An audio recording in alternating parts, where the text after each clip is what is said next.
Hola, buenos días o buenas lo que sea. Seguimos con la física de primero de bachiller haciendo ejercicios y vamos a empezar en esta pizarra.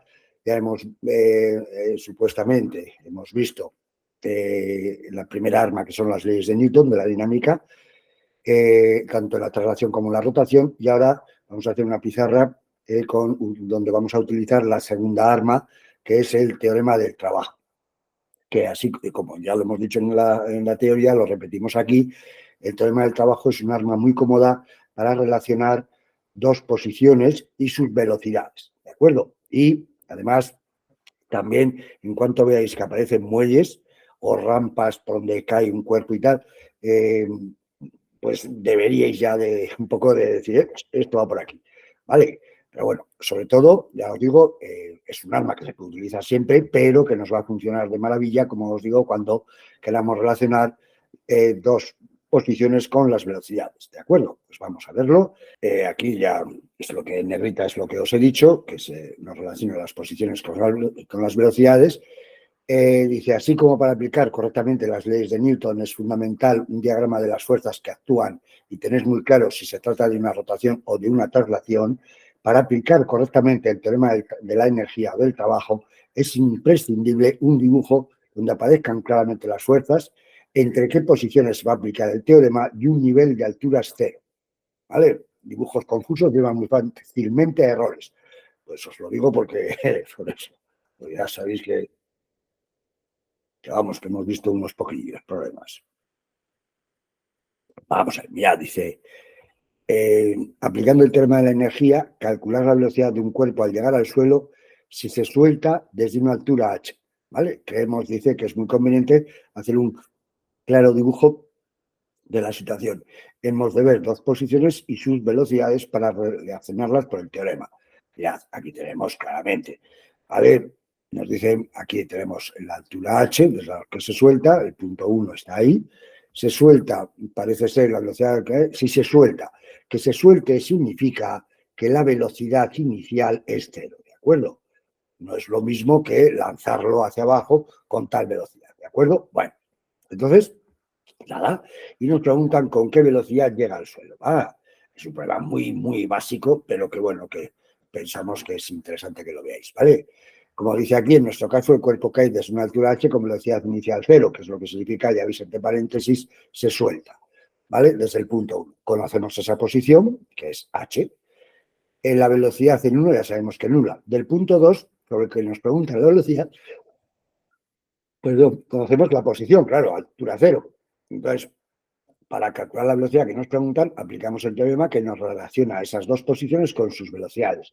Conocemos la posición h inicial, ¿va? Eso nos lo han dicho, o sea, calcule usted la velocidad que tiene un cuerpo si lo soltamos desde una altura h. Bueno, h o h sub 1, en el teorema, en el enunciado pone h, aquí, sin embargo, en el dibujo hemos puesto h sub 1, ¿de acuerdo? Bueno, bien, ¿vale?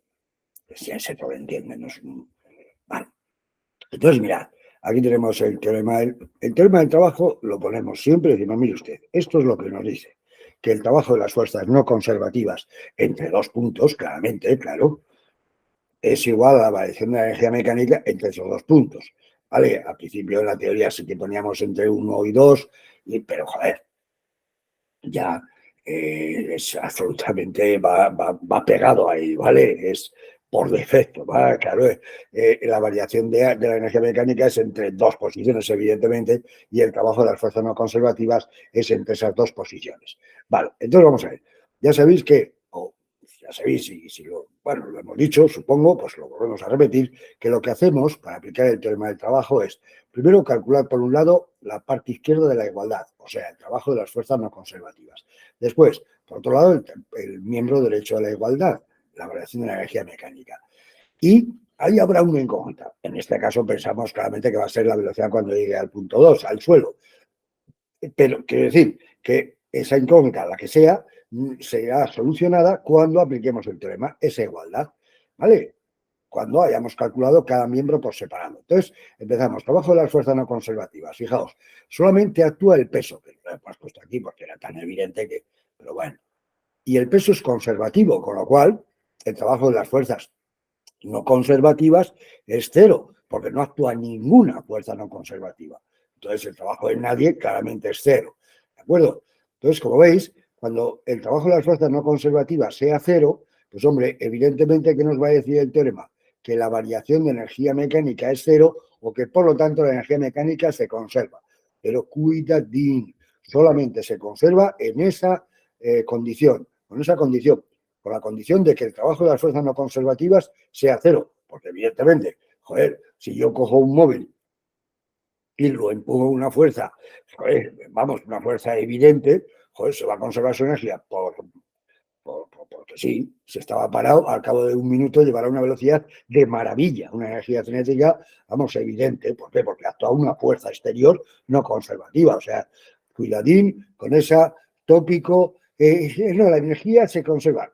La energía total de un sistema se conserva si sobre ese sistema no actúan fuerzas exteriores, ¿vale? ¿De acuerdo? Pero si actúan fuerzas exteriores, la energía se conserva. Hombre, la energía total del universo, ¿vale?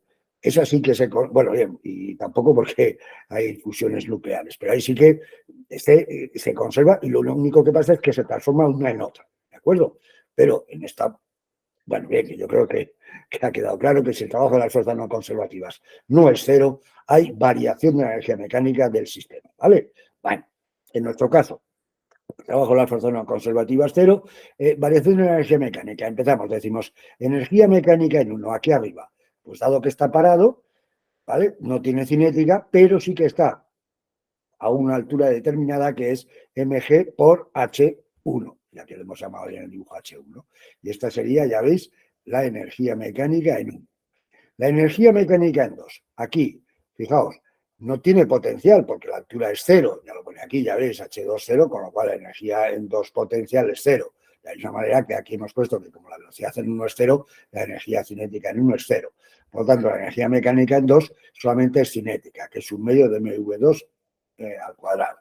Por lo tanto, ya calculamos la variación de la energía mecánica, que es la resta de ambas. ¿De acuerdo?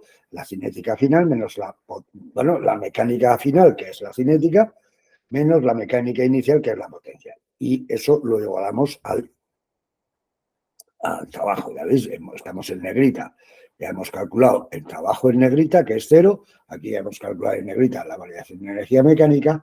Aplicamos el teorema aquí y nos queda que la velocidad con la que cae un cuerpo si se deja caer desde una altura h es la raíz de 2gh. Es algo, vamos, casi, y toda esta fórmula es otro tópico, ¿vale? Pero cuidado, ¿de acuerdo? Eso es si se deja caer. Si lo lanzamos con una velocidad inicial determinada, pues vamos a ver que no cae con esa velocidad, cae con una mayor, que es lo que vamos a ver en este, mirad.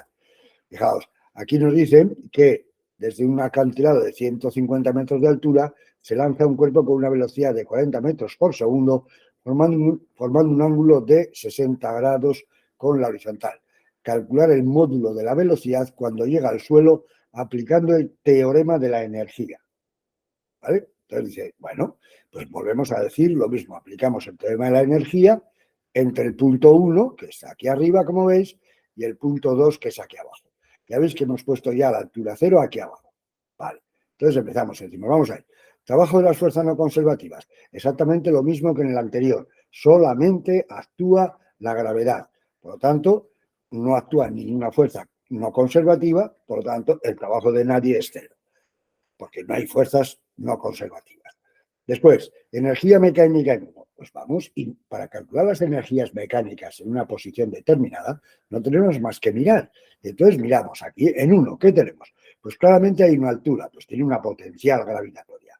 Y además también hay una velocidad, no os olvidéis de que se lanza con una velocidad de 40 metros por segundo. Pues entonces tiene dos tipos de energía, la potencial gravitatoria y la cinética, como veis. Nada, pues la tengo aquí. Perdón. Ya tenemos la energía mecánica en 1. Después, energía mecánica en 2. Aquí en 2. Dado que estamos en el suelo, donde hemos marcado altura 0, solamente tiene la cinética, que es, ¿sabéis? Un medio de V2, perdón, que aquí tenía que haber puesto V2 al cuadrado. ¿De acuerdo? Bueno, entonces aplicando el teorema, nada, nos queda que 0 es igual a energía cinética final o sea, energía mecánica final, que es la cinética nada más, menos energía mecánica inicial. Transponiendo términos, pues ya veis, nos queda esta, nada. En esta ecuación las masas se simplifican y despejando la velocidad, ¿vale? Y ya vemos esto es. Fijaos que si queréis lo hacemos aquí, mirad, esto pasaría al otro lado, todo esto en positivo y me quedaría mg por 150 más 1/2 de m por 40 al cuadrado es igual a 1/2 de m por v2 al cuadrado. Efectivamente, las masas se me van y nos queda, ya veis que v2 al cuadrado es 2g por 150 más 40 al cuadrado. ¿Qué podemos decir? Poniéndolo en letras, es que ya he puesto ahí todo letras, o sea, números, pero que v2 al cuadrado sería 2g h inicial, h1, más v1 al cuadrado, como veis. ¿De acuerdo? Que es, hombre, os lo pongo porque es antes, cuando en el problema 1, como la velocidad esta era 0, pues me ha quedado solamente 2gh1. Ahora, como veis, lo que veis aquí es que efectivamente, ¿vale? La velocidad en 2, como la hemos lanzado desde la altura esa h1, la hemos lanzado con una velocidad v1, pues claramente al llegar al suelo, esa velocidad es mayor. ¿De acuerdo? Bueno, entonces, bueno, aquí en números es 67,82. Fijaos, nos pone aquí que hemos de fijarnos que nos habría salido el mismo resultado, aunque el ángulo de salida hubiera sido otro, ya que, como vemos en la resolución, ese dato no nos ha hecho falta para calcular la velocidad. Si el módulo de la velocidad inicial es un valor dado, también lo será el módulo de la velocidad al llegar al suelo, independientemente del ángulo de salida. Lo que sí depende del ángulo de salida, si miráis el dibujo, es el vector, este vector, claro, las componentes, ¿vale? Este ángulo de llegada a este ángulo sí que depende de cómo hayamos lanzado la piedra, ¿de acuerdo? El vector velocidad, la inclinación de ese vector V2 sí que depende de cómo hayamos lanzado, cómo sea el vector V1 y qué ángulo forma con la horizontal. Pero su módulo, como veis, no depende de que lo hayamos lanzado hacia arriba, hacia abajo o en horizontal. ¿De acuerdo? Siempre que deis una altura, la que sea, se lanza con una velocidad, la que sea, un cuerpo en la dirección que sea, la velocidad al llegar abajo viene dada, bueno, no vamos a aprendernos esta fórmula, jolín, pero bueno, viene dada, pues ya veis, por la raíz cuadrada, ya veis, de 2GH, que sería la fórmula si la velocidad inicial fuera 0, pero si no lo es, más V1 al cuadrado. ¿De acuerdo? Vale. Ahora mirad, dice, por un plano inclinado 60 grados con la horizontal, se deja caer un cuerpo desde 13 metros de altura. ¿Ah? Siendo el coeficiente de rozamiento dinámico 0,3, calcular, aplicando el teorema del trabajo, la velocidad al llegar al pie del plano inclinado. Claro, dice, sugerencia, se puede hacer aplicando las leyes de Newton y comprobar la igualdad en los resultados. Bueno, vamos a hacerlo aquí por el teorema del trabajo. Fijaos, hemos puesto las fuerzas arbitrarias, no arbitrarias, en un instante genérico de la trayectoria, que es la fuerza de rozamiento, la normal y el peso. Como veis, aquí tenemos el estado 1, aquí el estado 2, como nos están poniendo aquí claramente, y vamos a aplicar el teorema del trabajo entre esos dos puntos, ¿vale? Ya veis, aquí lo tenemos, esta es la altura 0, esto es 13 metros, ¿vale? ¿Ya veis? Hemos calculado aquí, con la altura de 13 metros, hemos calculado la distancia D.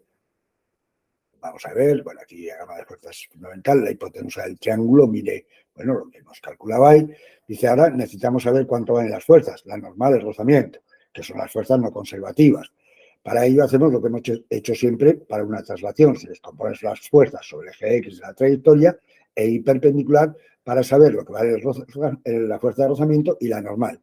Como ya sabemos, pues nada, las resultantes sobre el eje de la axis es igual a 0, por lo tanto, la normal es igual, ya veis, a P sub I, que sería esta, que es por el coseno de 60, eso lo hemos hecho un poquillo, ya veis, la normal es, esto sería P sub I, con lo cual me queda que es mg por 1/2, donde la fuerza de rozamiento es esto. ya veis que la masa no me la daban por un plano inclinado. Bueno, pues no pasa nada, ¿eh? O sea, si no conozco la masa, le pongo nombre y fuera, y sale M, ¿vale? Ya veis. Y entonces la fuerza de rozamiento es 0,15 mg. Además de las fuerzas, dibujamos el estado inicial, arriba la posición 1 y el estado final, abajo la posición 2. Marcamos el nivel de altura cero en rojo y dibujamos el vector de desplazamiento en verde. Todo ello para aplicar el teorema del trabajo con rigor. ¿Vale? Ya veis, el vector de desplazamiento, ya lo hemos marcado aquí, ¿vale? Ya tenemos ahí todas las fuerzas. El peso no lo vamos a tener en cuenta porque es conservativo, pero todas las demás, claro que sí. Y tenemos que hacer un dibujo, poner la altura cero, para poder aplicar bien claramente la definición del trabajo y, por supuesto, el teorema del trabajo. Entonces, empezamos, decimos, vamos a ver, ya veis que ya tenemos lo que va de la normal, lo que va de la fuerza de rozamiento, lo que va del peso. O sea, claro, si vamos a tener que calcular el trabajo de las fuerzas, de una serie de fuerzas, lo primero es saberlas calcular. Y para eso lo hemos hecho, como siempre, como hemos hecho en los planos empleados, aplicando las leyes de Newton. Entonces, fijaos, aquí tenemos otra vez el teorema, que lo hemos escrito, como no podía ser de otra manera, y dice, empezamos por el miembro de la izquierda, calculando el trabajo de las fuerzas no conservativas. En este caso, las fuerzas no conservativas son la normal y el rozamiento. ¿De acuerdo? Vale. El trabajo de la normal, claro, lo que valga la normal por lo que valga el desplazamiento, que sabemos las dos cosas, pero como el ángulo que forma la normal con el desplazamiento, ya lo veis aquí, la fuerza normal, esta, que es perpendicular a la rampa, y el vector de desplazamiento, que es el vector verde, que evidentemente tiene la dirección de la rampa, pues ahí claramente ya vemos que el ángulo que forma la normal con el desplazamiento es 90 grados, con lo cual su trabajo es cero, como hemos puesto aquí. ¿Ya veis? El trabajo de la fuerza de rozamiento, claro, será fuerza de rozamiento por desplazamiento por el coseno de 180. Bueno, aquí hemos hecho otra vez el dibujo, porque veríais, y claro, ¿por qué? El trabajo, estamos hablando del trabajo de la fuerza de rozamiento, y como veis en este dibujo, claramente la fuerza de rozamiento va hacia un lado y el desplazamiento hacia el lado contrario, con lo cual el ángulo que forman esos dos vectores es 180 grados.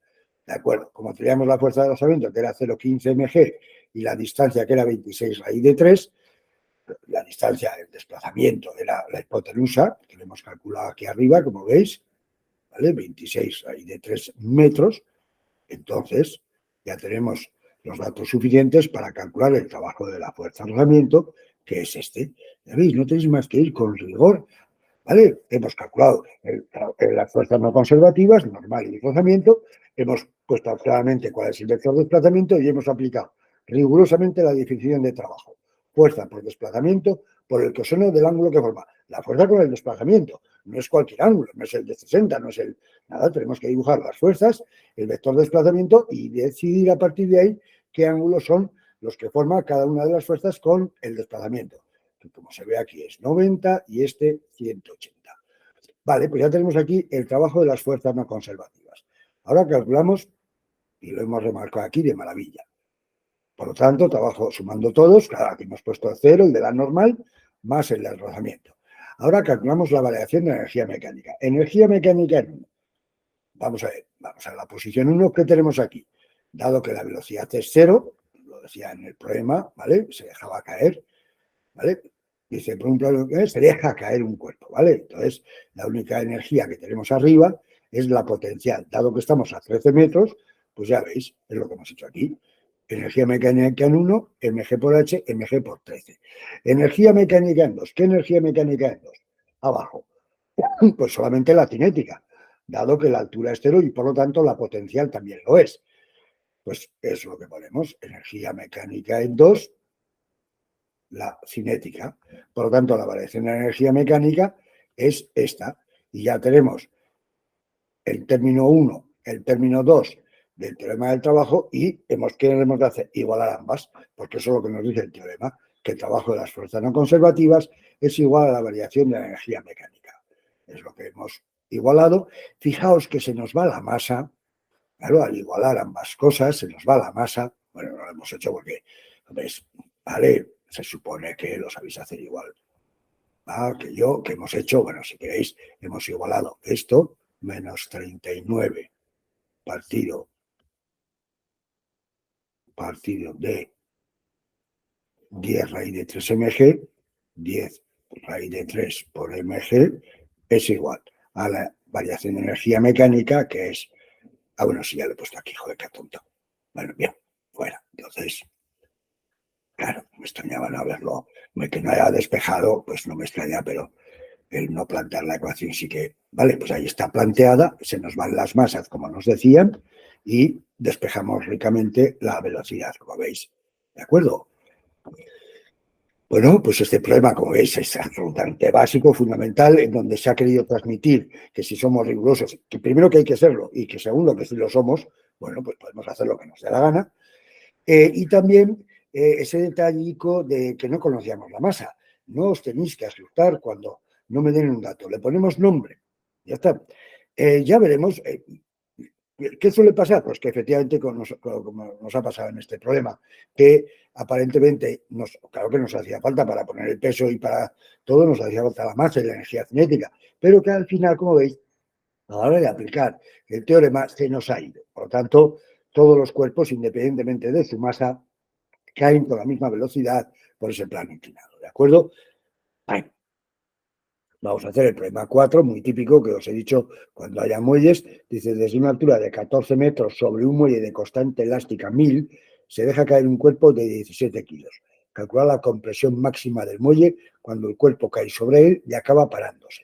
Ya veis, aquí hemos dibujado el estado, o sea, bueno, un poquito lo que va a pasar. El estado 1, estamos aquí arriba, como veis, se deja caer la bola, llega aquí, que es donde está el muelle. Esta sería la longitud del muelle, bueno, natural, sería hasta aquí abajo, claro.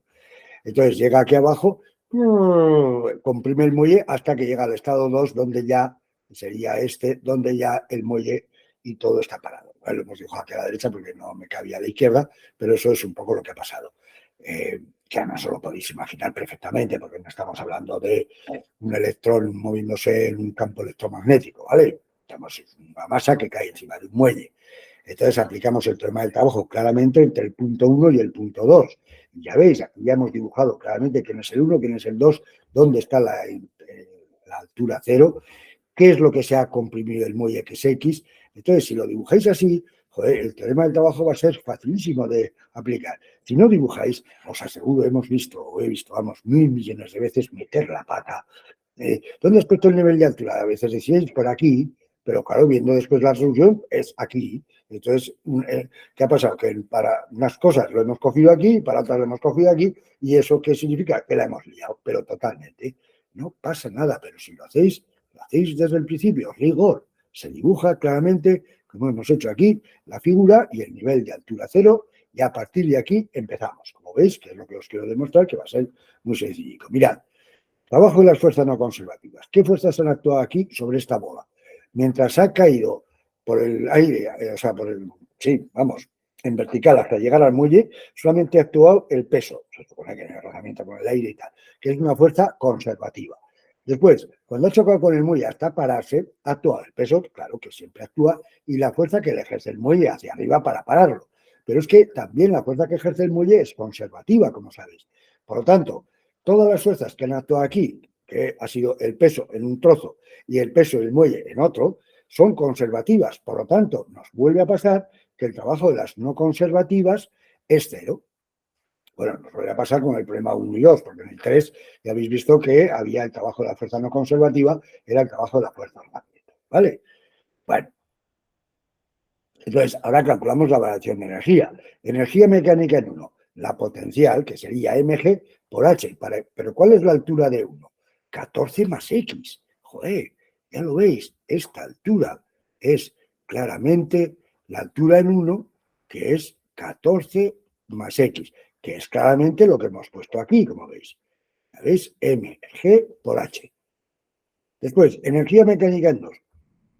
Al final de todo, no hay cinética, porque se ha parado, claro, si no seguiría hacia abajo comprimiéndose el muelle. No hay cinética, no hay potencial, porque ahí hemos puesto la altura 0. Pero hay un muelle comprimido X metros. Ah, pues hay una potencial elástica, que es la que hemos puesto aquí, que es un medio de kx cuadrado. Donde, entre paréntesis, hemos puesto que X era la deformación del muelle y que en ese momento V2 es 0 y H2 es 0. Por lo tanto, la energía mecánica en 2 es esta, un medio de 1000 por X cuadrado. Entonces aplicamos el teorema y nos queda que 0, que es el trabajo de las fuerzas no conservativas, es igual a la energía mecánica en 2 menos la energía mecánica en 1. Resolviendo este sistema nos queda esta solución. Ahora, seguro que una de ellas es negativa, ¿vale? La verdad es que no lo he hecho para no insultaros. Eso es una ecuación de segundo grado que se supone que todos y todas sabemos hacer, ¿de acuerdo?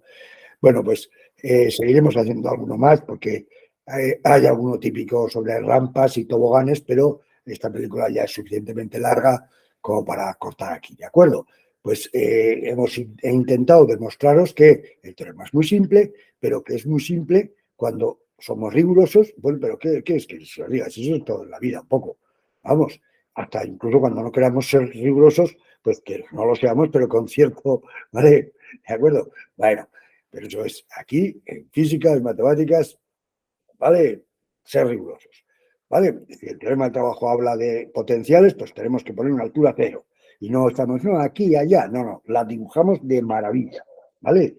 Que, bueno, bien, que queremos hallar el trabajo de las fuerzas, pues ya sabemos cuál es la definición, pues tenemos que dibujar cuáles son las fuerzas y cuál es el vector de desplazamiento para saber claramente cuál es el ángulo que forma la fuerza con el desplazamiento y una serie de cosas, que si las cumplimos, pues nos llevan al final sin ninguna pega. Que si no, joder, pues es un lío. Y si no metemos la pata aquí, la metemos allá y entonces nos mosqueamos y entonces decimos, pues una mierda, pues lo normal. Venga, pues ánimo y a por ello, ¿vale? Chao.